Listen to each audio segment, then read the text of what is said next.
HalleluYah Scriptures, Bereshith, Genesis, chapter 34. And Dinah, the daughter of Leah, whom she had borne to Yaakov, went out to see the daughters of the land. And Shechem, son of Hamor the Hivite, prince of the land, saw her, and took her, and lay with her, and humbled her. And his being clung to Dinah, the daughter of Yaakov, and he loved the girl, and spoke kindly to the girl. And Shechem spoke to his father Hamor, saying, Take this girl for me for a wife.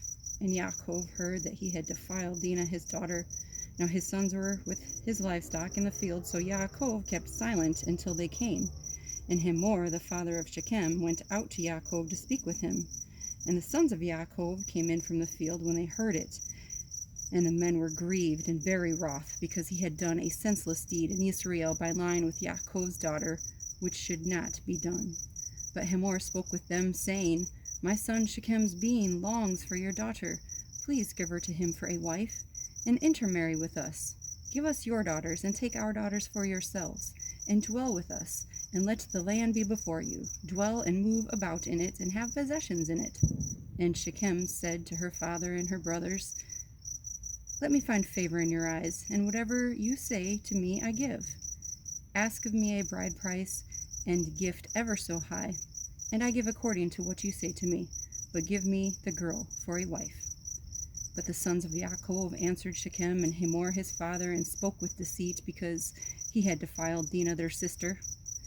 And they said to them, We are not able to do this matter, to give our sister to one who is uncircumcised, for that would be a reproach to us. Only on this would we agree to you, if you become as we are, to have every male of you circumcised, then we shall give our daughters to you, and take your daughters to us. And we shall dwell with you, and shall become one people. But if you do not listen to us, and be circumcised, we shall take our daughter and go. And their words pleased Hamor and Shechem, Hamor's son. And the young man did not delay to do this, because he delighted in Yaakov's daughter. Now he was more respected than all the household of his father. And Hamor and Shechem, his son, came to the gate of their city, and spoke with the men of their city, saying, These men are at peace with us, so let them dwell in the land and move about in it, and see, the land is large enough for them. Let us take their daughters for us for wives, and let us give them our daughters. Only on this would the men agree to dwell with us, to be one people, if every male among us is circumcised as they are circumcised. Their herds and their possessions and all their beasts, should they not be ours? Only let us agree with them, and let them dwell with us. And all who went out of the gate of his city listened to Hamor and Shechem his son. Every male was circumcised, all who went out of the gate of the city. And it came to be on the third day, when they were in pain, that two of the sons of Yaakov, Shimon and Levi, Dinah's brothers, each took his sword and came out boldly upon the city and killed all the males. And they killed Hamor and Shechem his son with the edge of the sword, and took Dinah from Shechem's house, and went out. The sons of Yaakov came upon the slain and plundered the city, because they had defiled their sister. They took their flocks and their herds and their donkeys, and that which was in the city, and that which was in the field, and all their wealth, and all their little ones and their wives they took captive, and they plundered all that was in the houses. And Yaakov said to Shimon and Levi, You have troubled me by making me a stench among the inhabitants of the land, among the Canaanites and Perizzites, and I am few in number. They shall gather themselves against me, and shall smite me, and I shall be destroyed, my household and I. But they said, Should he treat our sister like a whore? HalleluYah Scriptures, Bereshith, Genesis chapter 35.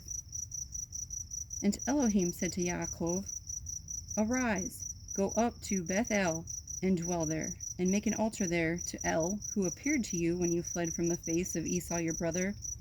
And Yaakov said to his household and to all who were with him, Put away the foreign mighty ones that are among you, and cleanse yourselves, and change your garments, and let us arise and go up to Bethel, and let me make there an altar to El, who answered me in the day of my distress, and has been with me in the way which I have gone.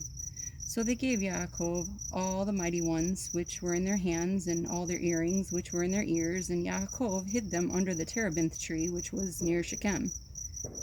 And they departed, and the fear of Elohim was upon the cities that were all around them, and they did not pursue the sons of Yaakov. And Yaakov came to Luz, that is Bethel, which is in the land of Canaan, he and all the people who were with him. And he built there an altar and called the place Bethel, because there Elohim appeared to him when he fled from the face of his brother. And Deborah, Rivka's nurse, died, and she was buried below Bethel, under the terebinth tree. So the name of it was called Elon Bekuth. And Elohim appeared to Yaakov again when he came from Padam Aram, and barak him. And Elohim said to him, "Your name is Yaakov. Your name is no longer called Yaakov, but Yisra'el is your name." So he called his name Yisra'el. And Elohim said to him, "I am El Shaddai. Bear fruit and increase. A nation and a company of nations shall be from you, and sovereigns come from your body. And the land which I gave Abraham and Isaac I give to you, and to your seed after you I give this land." And Elohim went up from him in the place where he had spoken with him. And Yaakov put up a standing column in the place where he had spoken with him, a monument of stone. And he poured a drink offering on it, and he poured oil on it. And Yaakov called the name of the place where Elohim spoke with him, Bethel. Then they departed from Bethel, and it came to be, when there was but a little distance to go to Ephrath, that Rahel began to give birth, and had great difficulty giving birth. And it came to be, as she was having great difficulty giving birth, that the midwife said to her, "Do not fear, for it is another son for you." And it came to be, as her life was going out, for she died, that she called his name Ben-Oni, but his father called him Benjamin. So Rahel died, and was buried on the way to Ephrath, that is Bethlehem. And Yaakov put a standing column on her grave, which is the monument of Rahel's grave to this day. And Yisra'el departed and pitched his tent beyond the tower of Eder.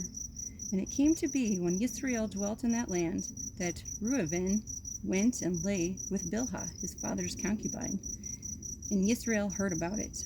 Now the sons of Yaakov were 12. The sons of Leah were Reuben, Yaakov's firstborn, and Shimon, and Levi, and Yehuda, and Yissacar, and Zebulun. The sons of Rahel were Yosef and Benjamin. The sons of Bilhah, Rahel's female servant, were Dan and Naphtali. And the sons of Zilpah, Leah's female servant, were Gad and Asher. These were the sons of Yaakov, who were born to him in Padan Aram. And Yaakov came to his father Yitzchak at Mamre, or Kiriath Arba, that is Hebron, where Abraham and Yitzchak had dwelt. And the days of Yitzchak were 180 years. So Yitzchak breathed his last and died, and was gathered to his people, aged and satisfied of days. And his sons Esau and Yaakov buried him.